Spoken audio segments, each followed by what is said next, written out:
Can you tell us who you are, where you're from, what's your daily work and or purpose? Indeed, my name is Jaffee Judah. I'm born and raised in Nashville. And man, I would say, when it comes to my purpose is to continuously pursue things that I'm curious about, interested in, or strongly passionate about. And I say that is my purpose because my purpose stems greatly from the principles that I have in my own life and the values that I set for myself to help build boundaries so I can remain motivated and creative in my environmental justice journey. A lot of the work that we do, I would say, is very hard to communicate to some people or audiences that we work with due to the lack of disconnect with the jargon or just a whole unawareness about the issues that are facing Nashville. So for me, I am ultra passionate about making sure I tap into not only my creative side with poetry, music, writing books, but also, my logical side, my reasoning side, where it's like, when I see something going on in the community, I want to do something about it. Making sure that, I tap into both of those sides of my brain, as an individual, is important for me to have a more healthy and, I would say, passion-driven life.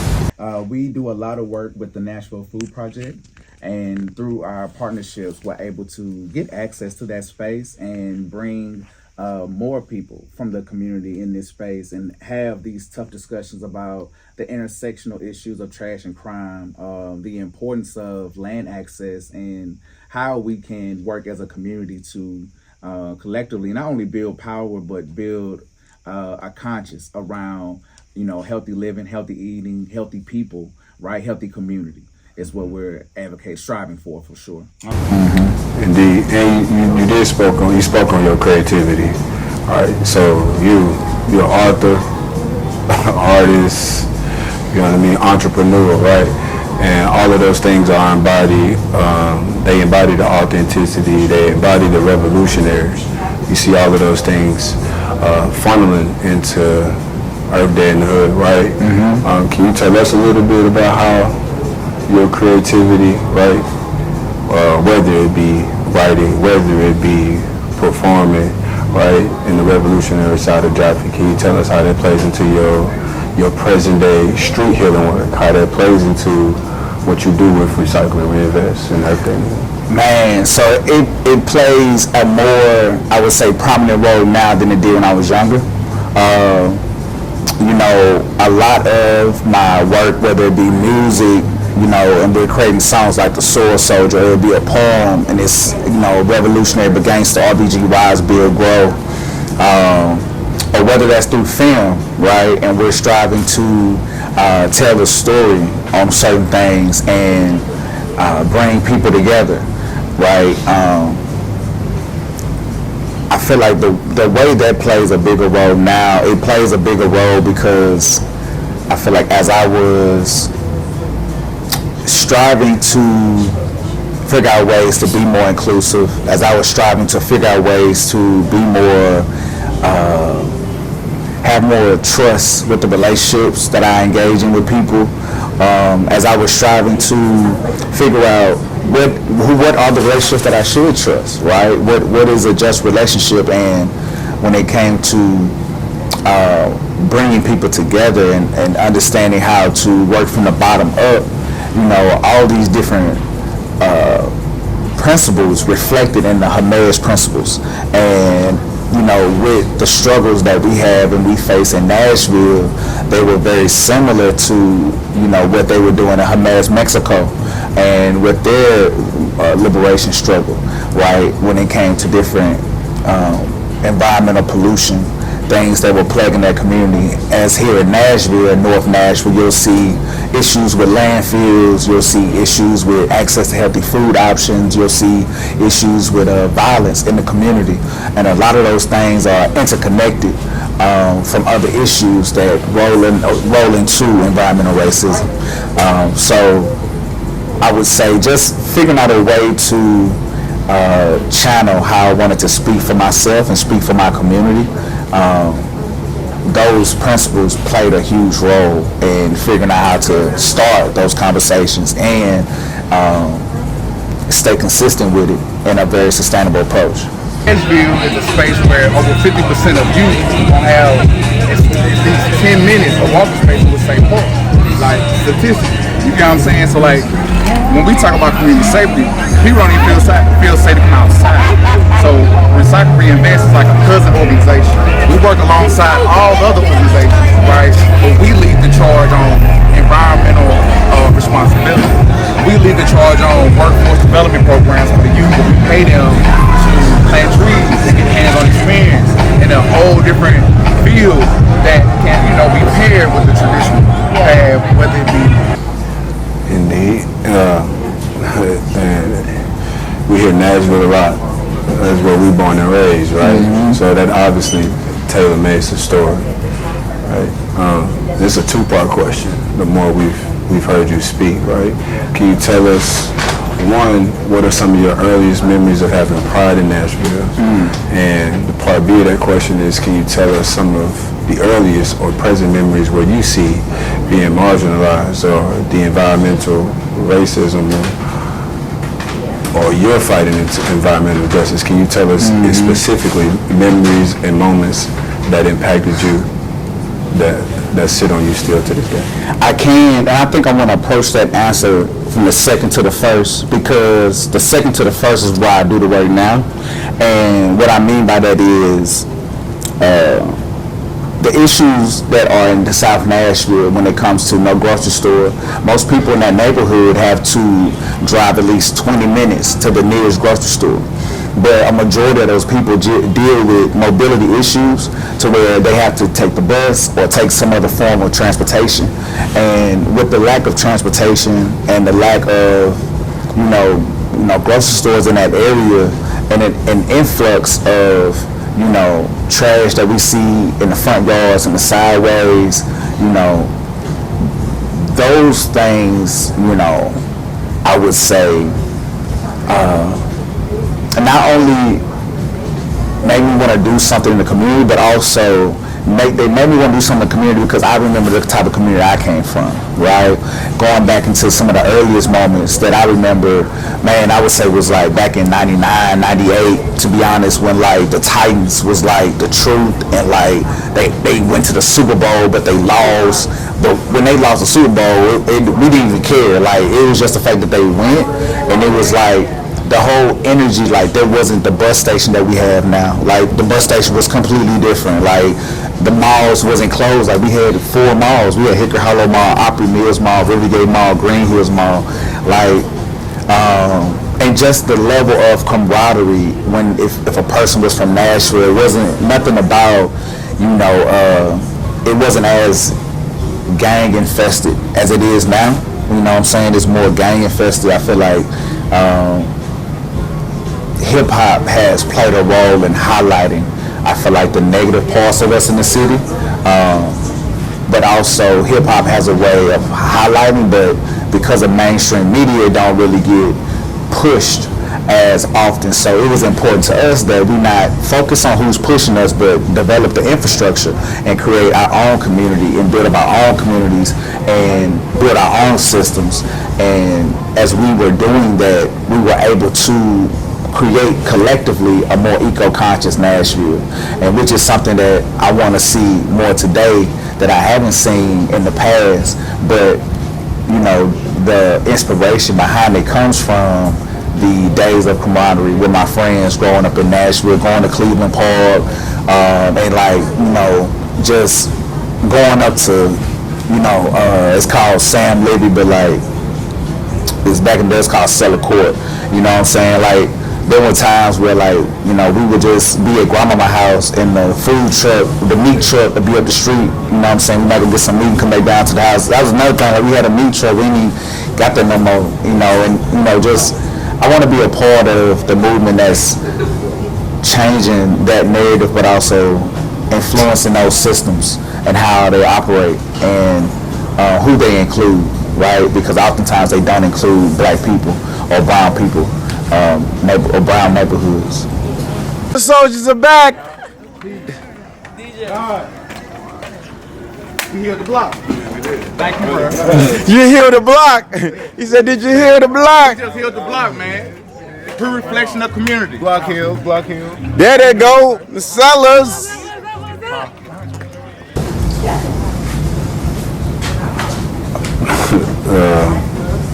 All great answers, all intentional answers.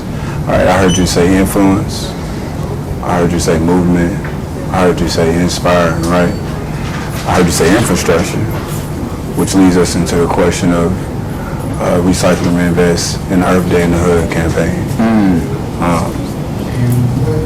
Obviously, we know what both those movements, from the years and the groundwork that's been put in to it being manifested into the Earth Day in the Hood campaign, and us being involved, or you specifically being involved into the communities, right? And I'm sure you've seen your fair share of inspiration, right? In an interchangeable way. People have fed you, you fed them, right? Like, can you tell us, okay, so these are the extensions of Jaffee Judah. So can you tell us what you hope to see the impact, the bigger scale impact of how you want to see Recycle and Reinvest operated, and how you want to see Earth Day in the Hood impacted not just Nashville, right? Because it's authentic. Not a lot of us are looking around and seeing Earth Day in the Hood. Now, granted, I'm sure there are some individual aspects, right, in different communities across the world. But can you speak to that? For sure. Yeah. Man, a big reason why Earth Day in the Hood is important is because, man, I want to dismantle green gentrification. Green gentrification is the practice of creating green spaces in low-income areas and opening opportunities for other businesses to come in and other developers to come in to buy up these properties and redevelop them without the consent of the community. And you know, a lot of this happens due to the lack of education to our people, right? When they're knocking down these projects and they're giving people money to sell their home so they can rebuild and do something else in that space, right?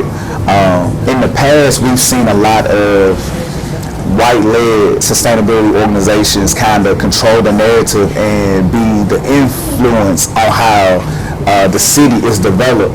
And, you know, back when I had first started Recycle Reinvest, I wasn't aware of that, right? It was just more so being mindful with my habit and participating in something that was positive to keep me involved in the community in a certain capacity. And from doing a conscious effort, that built my conscious mind. And building my conscious mind helped me see a bigger role that I play and a bigger picture that I can be involved in. And as we started to continue to do the work, I started to see how Recycle Reinvest is here to close the gap between trash and crime, right? But what that means when we say close the gap between trash and crime is there's an education gap, there's an education element, and there's a lack of job element, right? So it's like, you know, how do we close that barrier? And I feel like us as black people, we're being bombarded with so much, I would say so much negative information, so much, we're dealing with so much systematic, you know, it's racism that hold us from advancing in certain capacities. We're dealing with the poison in the food, we're dealing with police brutality. Like, there's so many things, right, that are facing just the black community right now, the black and brown community. There's so many things that we are facing. It's like, how do we win, right? How do we get prepared? How do we overcome that? And, you know, I wanted to start from infancy. I want to start it from the level of infancy up to the maturation of an adult. I wanted our organization to be not only involved in people's lives, but impactful, in the way that they go about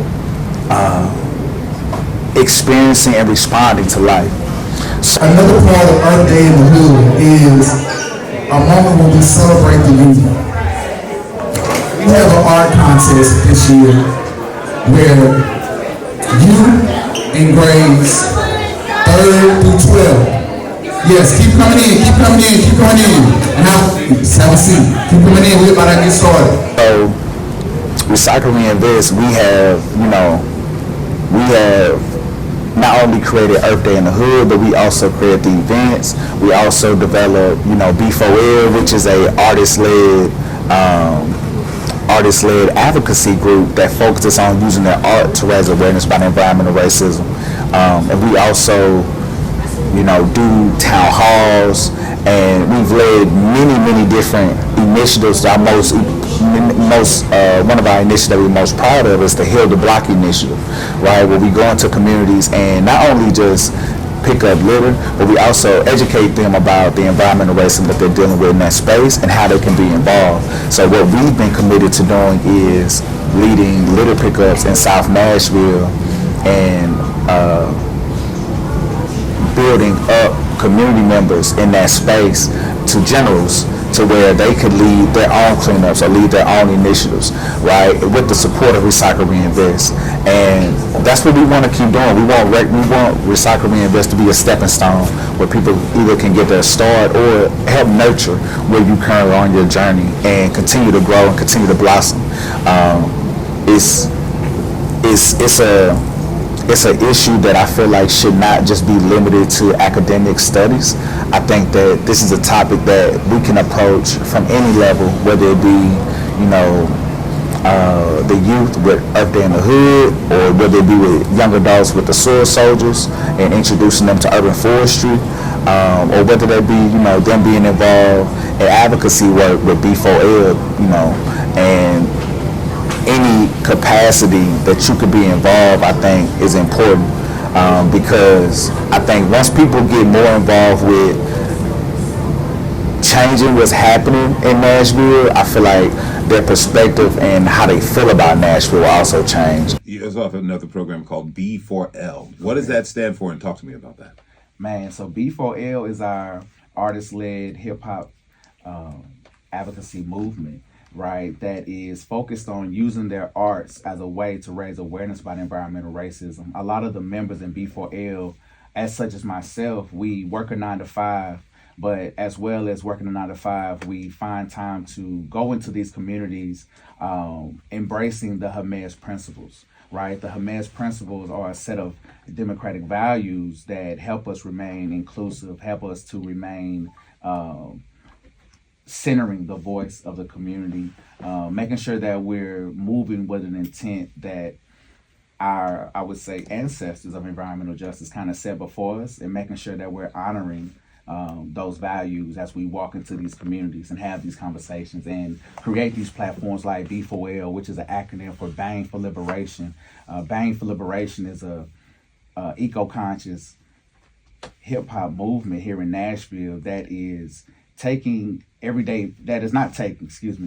working with everyday people where they are, boots on the ground, and creating spaces for them to either engage or learn more about the lack of access and healthy food spaces, lack of the low income and lack of food access spaces, to learn about, why we have an influx of not only trash but also pollution. I feel like I hear a lot of people say what Nashville isn't or what it don't do, but a lot of it has to do with like how much are you involved though. You know what I'm saying? From my perspective personally, like it's just about how much are you involved and what part are you doing. I feel like if you're in Nashville and the way that it's just progressing, if you're here and you're not involved in some capacity, you will feel either bored or you'll feel like this ain't the space for me, or all these different things that are normal, I feel like are natural to feel, right? When you lack a sense of community or belonging, right? We should belong to ourselves first, but we also should belong to a community, because community is healing, to be real. At least I feel like a part of me has healed because I've been open to building community. Man, yeah, man. Thank you. And to wrap it up, bring it full circle again. Can you tell us who you are, job title, work, and one of the things that you are consciously doing to ensure that your life is sustainable and you continuously impact communities around you to embrace a sustainable lifestyle? My name is Jaffee from Nashville, Tennessee. One thing I'm looking forward to, what you say? Job and title, and one thing, one way that you feel like your actions or approaches, or one thing that you want to continuously do to impact sustainable lives and those around you. Peace. My name is Jaffee. I'm the executive director, co-founder of Recycle Reinvest, and the author of Earth Day in the Hood. One thing that I want to see is more reciprocity. More reciprocity, man. As I get it, I give it, and I give it because I got it good. Man, straight up. That's all I gotta say. Peace to the guys. I say. 3, 2, 1, say Earth Day in the Hood.